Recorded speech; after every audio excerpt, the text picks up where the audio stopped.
Bonjour à tous, nous poursuivons notre série d'émissions sur la sensibilisation et la conscientisation du peuple congolais. C'est une série d'émissions que nous organisons. Freddy Moulumba, bonjour. Vous êtes, je le rappelle, politologue, directeur général adjoint de la RTNC. Vous êtes également écrivain. Alors aujourd'hui, nous allons prendre une portion du discours du chef de l'État. La portion que nous prenons, c'est cette phrase.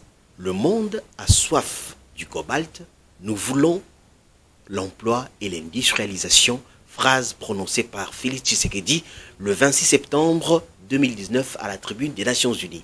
Lorsqu'il dit le monde a soif du cobalt, nous entendons bien qu'il parle des multinationales. Ça nous rappelle un tout petit peu la guerre dans l'est du pays qui a causé beaucoup de morts. Et les multinationales ont les yeux rivés sur notre sous-sol, sur nos richesses. Comment vous analysez cette situation ? Oui, Adam, je pense que quand le président Tshisekedi a prononcé cette phrase, c'était pour résumer ceci. Depuis 1885, les richesses du Congo ne profitent pas aux Congolais, ni à l'État congolais, ni à la population congolaise. Et aujourd'hui, il pense, bien entendu avec le nouveau code minier qui a été réalisé sous l'ancien président Joseph Kabila, que le Congo profite de ses richesses. Ça, c'est l'image générale. Mais il faut aller au-delà. Je pense que nous sommes dans une période unique dans l'histoire.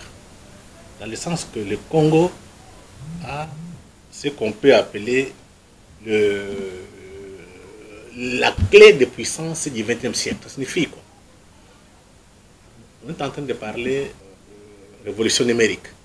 On est en train de parler de transition énergétique. Sans le Congo, il n'y aura pas de transition énergétique. Pourquoi? Parce que le Congo détient 64% du cobalt. Donc avec ce cobalt, ça sera comme un carburant du véhicule, parce qu'il faut faire des batteries électriques pour que les voitures commencent à fonctionner. Et avec le coltan, on fabrique des ordinateurs, des téléphones portables, beaucoup de choses. Avec le lithium, sans oublier. Donc nous avons la clé de puissance dans nos mains, mais cette fois-ci, il faut que cette clé de puissance profite à notre peuple. Ça signifie quoi? D'abord que les gens mangent, les gens vivent, et que le Congo soit puissant. Parce que celui qui a ça, c'est celui qui va diriger le monde de demain.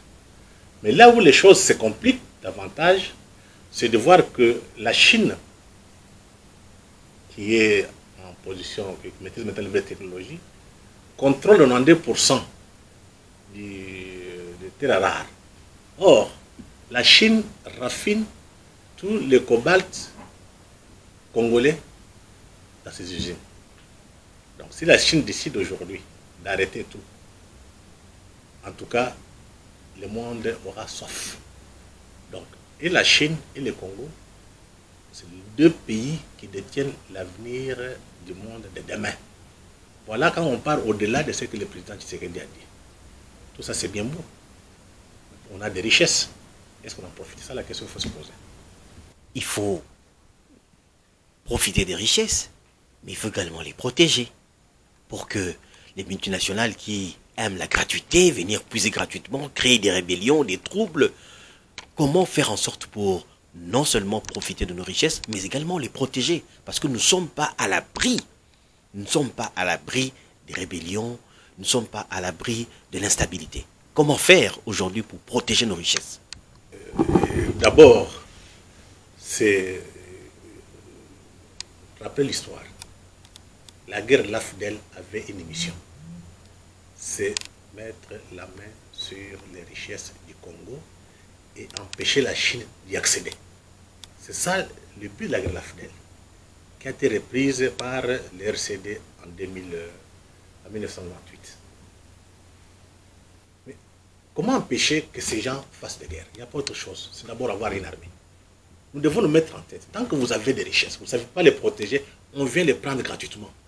Donc la première mission pour tout Congolais qui est responsable politique, homme politique, citoyen congolais, il faut qu'on puisse bâtir une forte armée pour dissuader tout celui qui viendra pour voler. On n'a pas d'autre choix. Ça, c'est la dimension sécuritaire. Une forte armée, mais avec des hommes d'État conscients. de savoir qu'on est une puissance. Quand on est une puissance, on doit s'assumer. La deuxième dimension, c'est l'industrialisation. Vous savez que nos richesses, la guerre qui est entretenue à l'Est, permet au Rwanda, à l'Ouganda, de voler notre or, notre cobalt, notre coltan. Tout passe par les Rwandais. Aujourd'hui, le Rwanda est le premier producteur du coltan, alors que le Rwanda n'a pas de mines. Ça signifie que les guerres qui se passent chez nous, les Rwandais pillent, et ça passe par eux. Et actuellement, il y a même des usines installées à Kigali qui raffinent ces coltans. Mais ces usines qui ont installé, ce ne sont pas les Rwandais, ce sont les multinationales qui ont placé là pour voler. Parce que les multinationales sont comme ça. Le capitalisme, c'est la prédation. Il ne faut pas être naïf. Donc ils préfèrent gagner, prendre gratuitement et gagner beaucoup d'argent. Donc ce qui peut les contraindre, c'est les rapports de force. On veut pas des rapports de force militaires, mais aussi créer des opportunités chez nous. Ça signifie que, au lieu d'aller installer des usines au Rwanda, à Kigali, tout comme en Ouganda, on peut les faire chez nous. Donc ouvrir les marchés, donner des possibilités à ces gens de venir les faire. Mais le problème est que comme ces gens sont habitués à gagner les choses gratuitement, ils ne vont pas obtempérer. Donc l'armée forte, on contrôle nos frontières, avec des hommes politiques solides, ça va nous pousser à les contraindre de venir investir chez nous pour raffiner ces coltans et donner de l'emploi aux Congolais. Donc c'est la seule solution qu'il faut avoir. Sans ça, sans une forte armée, sans cette possibilité de nos multinationales de s'installer, il ne faut pas espérer que le Congo puisse s'en sortir. Freddy Mulumba, cette émission a pour vocation de sensibiliser, de conscientiser les Congolais. Vous dites bien que nous sommes la clé de la puissance du XXIe siècle. Mais au Congo, qui comprend cela? Est-ce que les gens sont conscients que le Congo est une puissance en devenir, avec bien entendu le cobalt? Nous détenons la clé de la puissance. Comment conscientiser les Congolais? Comment les sensibiliser pour que, effectivement, nous prenions conscience que si nous faisons bien les choses, nous pouvons développer ce pays et être véritablement un pays debout? Je pense que le problème ici, c'est au niveau de mobilisation, conscientisation, ça demande le travail des médias. D'abord, il faut que les interprètes fassent leur travail. Ça signifie que quand vous donnez l'information à un peuple, le peuple prend conscience. Le problème dans notre société actuellement au Congo, l'information ne circule pas. Et les intellectuels, donc les élites, ne s'assument pas. Beaucoup de gens passent leur temps dans des bars en train de chercher des ministères. Mais faire un travail de conscientiser, d'orienter, de montrer la voie à suivre, ils ne le font pas. Donc c'est prendre conscience. Ceux qui sont aujourd'hui conscients doivent s'y mettre. Ça signifie qu'il faut réformer les médias publics. Parce que nous devons passer par les médias publics. Ce sont des discours, ce sont des paroles qui doivent passer. À quoi c'est les médias publics? Les médias d'État. C'est pour défendre les intérêts des institutions, défendre les intérêt de l'État et de la population. C'est les médias publics. Mais quand vous regardez nos médias publics, c'est une catastrophe. Une question. Pourquoi on abandonne nos médias publics dans ces conditions? Et ça, je m'interroge, donc je pose cette question aux hommes politiques. Ce n'est pas normal que les médias publics au Congo soient dans un état catastrophique. Or, les médias, c'est un instrument de puissance. Est-ce que l'État congolais, les hommes politiques congolais, comprennent réellement l'importance des médias? Effectivement, et ce qui a rendu Mobutu très fort, c'était le média public. À l'époque, l'OZRT, Mobutu vraiment s'était servi de cela. En tout cas, merci Freddy Mulumba pour cet éclaircissement.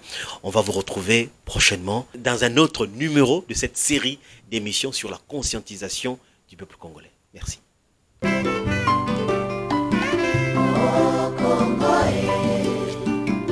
Congo na biso Congo, 47 ans.